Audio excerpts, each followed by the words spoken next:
You are listening to Q&A in the Kitchen, podcast edition. It's a show where body piercing experts sit down and discuss topics at length. Brought to you in part by Skin Kitchen Tattoo, the Axiom body piercing studio in Death Before Decaf. So let's join the conversation between Jack, DaVo, and Wesley on the couch in the Skin Kitchen. This week, episode number 17. This is the second of 3 episodes where tattoo artist Sherry Sears of Creative Images joined us on the couch to talk about how the tattoo industry has evolved over the last 30-odd years that she's been involved. So, grab a cup of coffee, get relaxed, and here we go. All right, welcome back to Q&A in the Kitchen, featuring Sherry Sears from Creative Images Tattoo here in Des Moines, Iowa. And the regular crew. And these monkeys. DaVo, Piercy guy. Wesley, tattooey guy. Jack, tattooey guy. At Skin Kitchen Tattoo, also in Des Moines, Iowa. I was curious because when we went into your beautiful new studio, just back up over here, we're almost neighbors. It's kind of cool. Now I don't have an excuse not to stop by. I still have a piece on the back of my thigh. Do you remember that 9/11 piece we started on the back of my thigh? Yeah. With that needs to be done. So anyway, started like 10 plus years ago. Well, it was like right after 9/11. It's like probably within a year. Anyway, she has no idea what I'm talking about. So, but I saw for the longest time back from when I got tattooed by you. You did my first professional tattoo, probably 91 or 2 or something. Anyway, you used the traditional coil machine, the electronic coil machine, and if I'm not mistaken, the other day when we were in there, you are using a rotary style. I am using a rotary machine. I was a bit surprised, and I've been off and on curious about if you made the switch, because it took me a little while. How long have you been using it? I love the rotary machine. Okay, so tell me about that. I have always been an artist, and I'm not very good at the technical parts. Mm-hmm. And when I learned to tattoo, I was taught how to put the machines together, how to make adjustments on them, but we tuned by sound. Yeah. You know, my teacher was also not very technical. He could make a machine run nice and run smooth. We couldn't tell you how to do it. You just kind of. But I didn't know anything about the technical parts of it. If it makes the right sound, it's doing what it's supposed to do. Right. And so that's kind of how I rolled with that for a long time. Uh-huh. And then, they finally came out with some rotary machines that were A, affordable, and B, actually worked. And I like them because it takes all the technical parts away. Right. Because a coil machine's like a carburetor. It just requires constant adjustment. That's good. And you're guessing on this or that if you don't know all. And if you're a tech weenie, then you're all about, well, you got to use this and you got to do that, and these things go together and these things don't go together.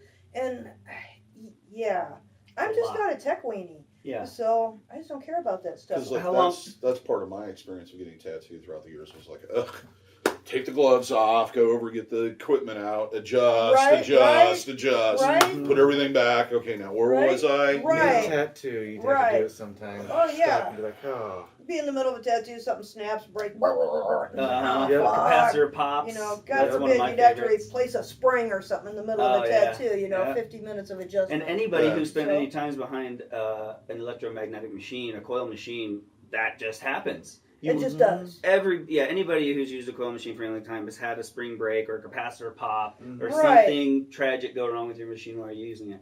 How long have you been using it? And the one you're using now, is that the one you've been using since you switched, or how many? It is. I started using them when they first came out with this particular type of machine. Mm-hmm. They weren't great in the beginning, but they've made some adjustments and better pieces and parts and stuff. And now the ones that we have now are great. Yeah. I don't use real expensive, fancy ones. Now, Molly, my partner, she uses machines that are built by a local artist here who's a tech weenie. And he builds machines that are kind of a cross between a rotary machine, but it does have a spring on it. Right. And which they like that for certain types of things. personally, I just want that machine to drive that needle. Yeah. I will take care of all the rest of it. Exactly. The hand knows what to do. Right. I just want that machine to make that needle go up and down as constantly as possible. Exactly. You know, and the I'll rotaries are take care of the great for rest that. of it.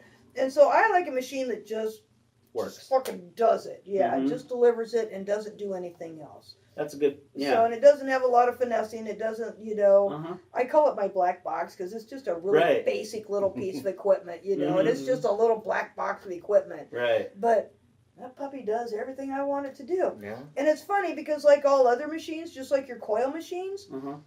every one of them's different, Right. you know, because I Very have true. one that's my liner machine, you know, and it lines like crazy. The others don't do that so good. Mm-hmm. You know, I have one that will push a big shader all day long and just never break a sweat. Mm-hmm. And, you know, it's fine for that sort of thing. Right. And I have some others that do in between things. And it's funny because they're all the exact same thing, made out of the exact same parts. But they just But every run one of different. them, it just has its own personality. And with Yeah. the rotary, you can push all of those needles just as well as the last with that one Mhm. machine. Right. And are you still, excuse me, are you still using traditional tube and needle, or have you switched over to the cartridge? No, I still use traditional tube and needle. I only just in the last couple of years quit making my own needles Yeah. and Wow. using stainless steel tubes, Nice. which I did, you know, pretty much all of my career. Right. But there again, and my problem was always, I'm kind of cheap. And Fair so enough. I could find things that were the quality that I wanted, but they were more than I wanted to pay. Yeah. And things that are the price you want to pay, they're not the quality I want to use. Yeah. And so that was where I was at. Well, now I have finally found the quality I want for a price I'm willing to pay. Nice. And in both needles and tubes. And so now Uh-huh. that I've found that, I'm very happy, and Right. and they work really well with my black box. And How long have you been using the black box? I'd say probably 4 or 5 years. Yeah. Yeah. Yeah. So And did you? Was it your? What's the girl you work with? Miss Molly. Miss Molly. Did she turn you on to rotaries, or did you just go into it just because you were curious? I always knew they were there. Yeah. And for years and years, I used one basic supplier. Pretty much, I bought all my stuff from. Uh-huh. Well, and as you mentioned earlier, there used to only be 2 basic suppliers. Right. Well, now there's hundreds. Mm-hmm. And so, in order to meet my more modern needs, I've been looking at other suppliers. Mm-hmm. And so, other suppliers give you more options that maybe your one supplier doesn't Sure. have. And so, I was starting to be exposed to more options, Right. and I just decided to try it. Mhm. And yeah, once I tried it, I liked it. And I was very much the same way. Well, I just want to adjust that camera. Sure. I don't want to fuck up the flow, and at the same time, it's like I'm looking at it. It's like, oh, that's a great shot of the tree.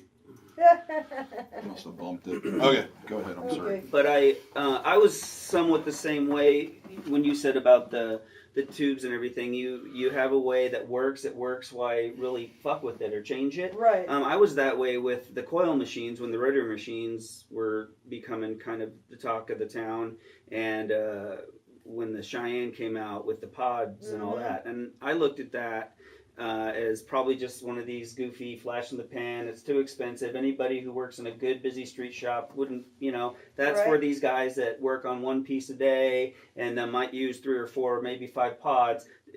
If you're in a street shop, you do 6, 8, 10 tattoos a day. Right. You're going to go through Right. 30, 40 bucks worth of it just didn't make It's not sense in my cost mind. effective at Yeah. some point. For some people, maybe whatever. Well, the more they stuck around and all that, I ran into somebody that used one of those and was able to finally talk to them and ask them these questions that were kind of bugging me about them. And I ended up buying one because of that. And a lot like you said, it just does exactly what it needs to do.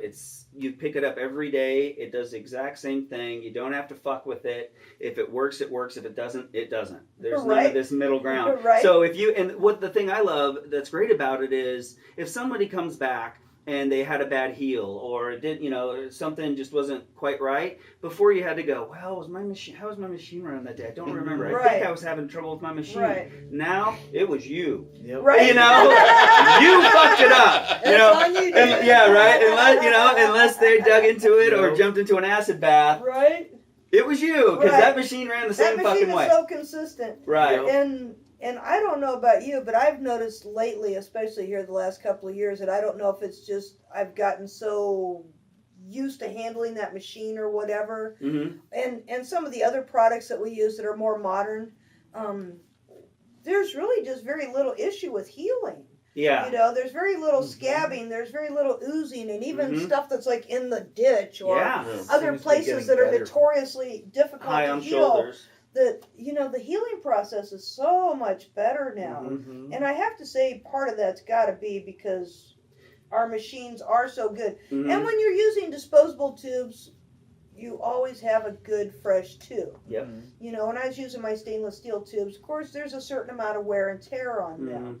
You know, and even though you take care of them and you do things with them, you still might be using something that's not optimum. Right. You know, Right. maybe it's seen better days. It's still doing the job, but it's not great. Right. Well, now I get a great tube every time. Yeah, you have that You consistency. know, I get a great needle every time. Right. You know, well, I always had a great needle every time, but Right. you know, but the It tubes, takes that little bit of possible inconsistency just off the table completely. Right. So like I said, if you get a bad heel or something didn't come back the way you intended, you know it was what you did. Yeah. And I think that helps us as artists because then we can go, okay, I know what I did there and why I did that, boom, off the list. Where before we maybe had to see 3 or 4 or 10 come back and go, Right. okay, it's probably something's something I'm off doing. here. Yeah. So I think it helps us be better artists. Yeah. Right. So for those that aren't artists, can you guys explain the difference between coil and rotary? Yeah, go ahead. A coil machine, basically, if I had one here in front of you, I'll be right back. oh, Jack's going to help us out with that. Yeah. And then we'll have visual aids for this. And basically, I have a it's good just rotary, a actually, you have too. a good rotary. rotary that would have It's probably more complicated than my black box. So I guess we're carrying the show all on our Just own right send now. them, just send them on their way. They'll be back soon enough. Yeah, here's a nice good old swing gate you can use. So, oh yeah, I love a good swing gate. And then my here's a first good one. rotary. This one.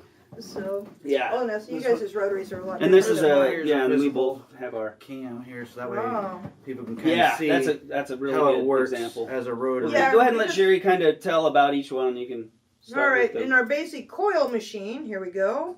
You would have your clip cord hooks into here. Your electricity comes in here. It runs around these little coils, and then it shoots up this little wire through the capacitor, and it jumps across the spring. And as it jumps across the spring, that's what drives your spring up and down. Now, this capacitor has all kinds of little tiny wires. Them little boogers can break and you don't even know it. Your machine's cutting in and cutting out and you think, what the fuck? And it's that stupid little wire in there. Or the spring gets out of adjustment if it's too tight, or it's too loose, or the back spring's too tight, or it's too loose, or it's got a little piece of fuzz on it or something. It doesn't want to do what it's supposed to do. It's annoying. And as it's running, the adjustment screw here, there's a contact point, so it's constantly wearing away. So yes, it's as so you it's use constantly it, it's ruining adjusting. its adjustment. The more you use it, the more out of adjustment it's going, and then you have to tighten up your screws. You have to file off your points. And then there's a rubber band that you position you can position in such a way that it can affect the way the machine is running. Right. Also another tension variable. up on here with the rubber band too. So yeah, there's a lot of things that need to be adjusted on these. Coils come in various sizes of various wraps. Capacitors come in various sizes and wraps. You can push machines hard. You can push them easy. Yeah, and there's a bunch They're of different real buggers. the way the size of the coils and the wraps of the coils can determine what weight of spring. Some people like the contact point forward, some back for different things. There's just all there's kind. a lot of like you said, it's almost like a dual carburetor car. It is. You know, and they have to run exactly right. You know, you've got your springs, you've got your adjustment here, you've got your geometry, all that stuff makes a huge difference. Anything's out of whack, then you're just not getting out of your needles. You're not getting that optimum thing. If for some reason it travels all the way down the needle and how it acts in the skin, you're like, what the heck? Exactly. So when they're running beautifully, it's a beautiful thing. Right. It makes that sound you just love. And that needle just does the thing, and you're just like, this is an awesome day. And then it goes. Yeah, and then it hates you. It's like a cat. It's a lot like a cat. Right? You know, they're nice and fluffy, and at first they're your best friend, and then out of nowhere their claws come out, they dig into you, and they take off. Like, what? I thought we were fuck. So on the other side, now on this rotary machine, it's pretty standard rotary. I mean, there's a lot of different models of rotaries. I think hundreds as far now. as compared to like coil machines, there's so many different types of rotaries. But I think they as far as- basically work the But same. they all Yeah. work the same way for the most part, and it's just more that our camshaft is a rotating motor now. Instead of going straight up and down with our spring, it's a rotation that drives the shaft It up It and goes down. around, and the Yep. shaft is up and down at the other Exactly, end. and it's hard for me to kind of Right. Actuate show it. it. Yeah, exactly. Show it off, but this spinning drives this shaft up and down. Just Right. just a little bit of spin to it. And when this tube is placed over that, it looks similar to that shaft will push on a cartridge that already has the needle all pre-ready to go into it, that will click, snap right into that. And that's a benefit I love about the cartridge system, is that one machine does your shading, your lining, your everything, and all you got to do is quickly switch and you're going. You don't have to Yep. sit down, reselect, and you don't have two set up. You've got this one thing, one wire, and it's just super quick. And when you're done, you take these little pods and you just throw them in your garbage. Mhm. It's almost too efficient. I need to fuck Yeah. off It's time. it's I efficient kind of as like well. unhooking the I don't machine know- and I don't know setting if it you guys down and wanna let messing them know around. it's It makes your setup and Yeah, tear down time. Give you a little bit of show off. Plus, Right. the weight is a lot different. Plus, you get to sit A up lot and stretch different. for a minute. You don't get the vibration, the noise. That's true. The rotary machine has a lot less vibration Yep. than these old coil machines. They don't have all that heavy metal just in there banging Yeah. on itself, you know. Your hand Right. doesn't Doing feel all so that stuff. cramped up after a 4 No. or 5 hour tattoo. So Yeah. I'm wondering if it would reduce because the curse of tattooing has always been carpal tunnel. Right. I think you're still having that repetitive motion, and I think there's nothing changing with your left hand. You're still tattooing, and you're still, if a lot of people are like me, I still have carpal tunnel in this hand because you're still doing this The left hand does all the repetitive work. motion. All yeah. the right hand has to do is hold the Just machine. hold on to it. It's not doing anything. The left hand's stretching the skin. It's pushing. It's pulling. It's wiping. It's doing. The left hand does all the damn And if you're work. My left right-handed, hand gets tired. You're a lot of So- times, especially back in the days before the rotaries were popular, when you're using a coil machine, you have a foot pedal to turn off and on the machine constantly while you're going. You're constantly running and on and off and on and off your machine. So you had to keep most of your weight on your left. So when you're tattooing, you had the ability to run the pedal. So I always felt myself kind of chasing my pedal or not being able to move as freely All around the and have my time. feet under me and Mhm. be as comfortable and as squared up to my. So now I think it's helped my back even, because with the rotaries, it's a lot harder on the motor to start them and stop them and start them and stop them and start them and stop them. Yeah. So what they recommend is just leaving them running. So Mhm. I've even now will hot swap my cartridges while it's running. I'll snap the cartridge off, and I mean it'll literally Yep. run sometimes for Make 4 sure or you don't 5 get your hours finger at a in there time. and- Yeah. There's a way you want to do it. But yeah, so Plus, you have that's less another big advantage. contact with the sharp part of the needle, Yeah. which reduces the likelihood of cross contamination. Well, they call them safety cartridges because Yeah. the cool thing is when they're not engaged in a machine, the needle automatically It retracts up retracts. Right. inside of Right. there, so you can't hurt anything. Right. And the great thing too, which I noticed not too long ago, when you're using a disposable tube that receives the cartridge, is if you remove the tube with the cartridge still on there, it is completely inert. Because that tube is covering the plunger that could possibly push out that needle. Right. So even if you were to say you were at a situation where you're traveling or something, you didn't have a proper safes container, you could with some comfort or at least peace of mind going, okay, I'm throwing that in the garbage, but there's no way that needle could push out of that Right, tube once it's locked into that. So there's a lot of advantages. There is, and I think a lot of our modern stuff, and you mentioned this when you're on the road and stuff, I think it's interesting because of tattoo conventions. Mhm. For years and years and years, we had to do everything at the convention the same way you did it everywhere else with cups of water and Mhm. inks and this, that, and the other thing. It was messy business. Well, I think because of the tattoo circuit, now there's so many conventions that there's circuits. There's people that all they do is go to conventions Yep. and tattoo at conventions. Mhm. Yep. Or do guest spots. They're on the road. They don't even have a place of their own at home. Mhm. And it's driven a lot of innovations Right. in the tattoo industry. Because, for a long time, everything was kind of the same. Yep. It was just the same. Mhm. People studied the technical parts and that got a little better, but we still use basically the same coil machines, the same kind of inks, needles, et cetera, et cetera. that they've been Right. using since the teens. Right, since they've been Yeah. using since 1900. Yeah. Yeah. Which was based on the Edison pen. Right. Which, if I remember right, wasn't the Edison pen a rotating? Well, they credit the Edison pen, I guess, as kind of the first tattoo type device that people would it was grab and definitely use the it to forerunner tattoo. to tattooing. It wasn't meant to. Yeah, it was the first designed. Xerox machine. But the first the coils were taken from a doorbell. If you have an old home with an old original doorbell, take off the cover and there will be almost a full tattoo machine waiting in there. There'll be 2 coils. There'll be the armature bar over the top, but it'll have a little ringer on the top, and there'll be a bell there. You take that bell off that coil, you put a tube on there with a pokey thing, and put juice to it, and you've got a tattoo machine. Right. And that's what people still use to this day. That's exactly what that is. Yep. So now that is turned into something. When the doorbells would wear out, the first thing that wore out on them every single time was the coils. Yeah, those coils, or you'll break that spring. Yep. Because there's always wear every time that thing goes. So it's really come a long ways. So do you think there's been as big of an impact on your work from the machines changing as, say, pigments?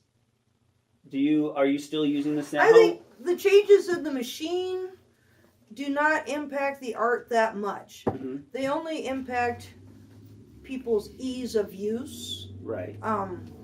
There's an old saying that's called "It's not the horse, it's the rider." Right. You know, a good rider can ride any horse. You know, a good tattooer can make a machine do what he needs it to do. Yeah. Or he can work within the machine's confines. Mm-hmm. You know. By example, prison work. I've seen some beautiful great stuff out of something they cobbled together out of pieces and parts. Yeah. Right, exactly. Good example. Right. And so the machine itself, I don't think contributes as much. It makes things easier for us, makes things nicer, cleaner, a little simpler. Right. That's good. You know, all that stuff is good. But inks, I think inks are so far and above. I was talking about this to somebody the other day. It's like, well, you know, back in the 80s, ink was powder. It was like tempera paint. Yeah. You bought big old bags of powder, and you had to mix it with stuff. Be a chemist. You didn't. Yeah. Yes. Well, of course, we went through all kinds of things. You know, it's like, well, do you mix it with alcohol, or do you mix it with grain alcohol? That was a thing for a while, which we found out later was not the best idea. But, you know, we were dumb tattoo artists. Right, We didn't and know. there wasn't a society, there wasn't a group that you could talk to. There was little forums or anything like that. And the knowledge that one guy might learn might take years for it to creep to another guy and another guy. And Or even information something by that bad. time, If somebody too. went, oh my God, this didn't work. Like you said, it would take years for the rest of us to find out this doesn't work. Right. Meanwhile, we're still doing it. Yeah. You know, and so we did lots of things that were not the best ideas we ever had, but they it's were all we had. ideas. Yeah. And so we tried it because you just wanted to make your inks brighter and more workable and heal better. I mean, that's the mission was always the same. Right. Better tattoos, better experience for the customer, better healing, less headache for us. Yep. You know, we don't want to do touch-ups. We just want to put it in there, have it heal up, and go on to the next one. Yeah. You know, and so that's always our angle. And that's where the conventions really sparked off that beginning renaissance, in my opinion. That's true. That brought those artists together. You had people from all over the country and the world sitting in one room. The first internet for have you tattooers. tried this? Have you tried that? Have you tried? Prior to that, it was all these isolated guys. A lot of them would last in one town for and maybe they would a couple die with months. their secrets. Well, it was they would die with their secrets, and people would tell you wrong things. Right. You know, they would tell on purpose because then all your customers would have fucked up tattoos, and they wouldn't want to be your customer. They were trying to put you out of business, basically. Yep. And so people were notorious for that. So, and it's funny because over the years, I would hear people who are trying to get in the tattoo game and, oh, well, so-and-so told me to do this, that, and the other thing. And I'm thinking, that's not going to work out so good, you know, but you're already doing it. You'll figure it out, you know. And so, I worked for a guy in Chicago that would sell tattoo setups. And at first I'm like, what in the F are you doing? Like, we do enough cover-ups and fix-ups and all that. I'm like, that's ridiculous, you know? And then I realized that he would purposely detune the machines and basically fuck them up on purpose. Well, yeah, they don't run good. No. And there's no way the guy that's buying them can figure out how to make it run right. Because we can barely keep them running right. You know, some dipshit off the street is just going to mutilate. So, and that 3 or 4 people. And that goes right back to sabotage, you know? Well, and he probably also figured out, because in one way, it kind of cures these people.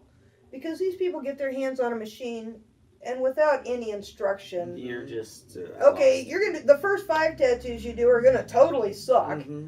And so it's going to take a lot longer to find 5 more to do. right. And they're pretty much going to suck too. Well, now you've done 10 sucky tattoos. The word's out. Nobody's letting you touch them anymore. Right. Your career's over. Yep. You know, 2 weeks later, you're going to sell those machines to some other dumb fuck. And that's it. Continues. And, you know, for us, it's okay because we only got 10 cover-ups to do out of the deal. You know, it's fine. You have been listening to Q&A in the Kitchen, recorded live at the Skin Kitchen Tattoo, located in Des Moines, Iowa.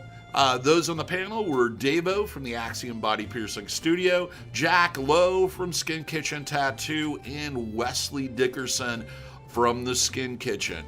If you'd like to see further episodes, please stay tuned. We'll be posting more in the future, and do subscribe. If you would like to watch the video version of this, go over to our YouTube channel. We post these every other Sundays. You can subscribe there and not miss one episode. So until next time, have a good day and happy piercing and tattooing. And if you're in the Des Moines area, we all hope to see you for your tattooing and piercing needs in the future.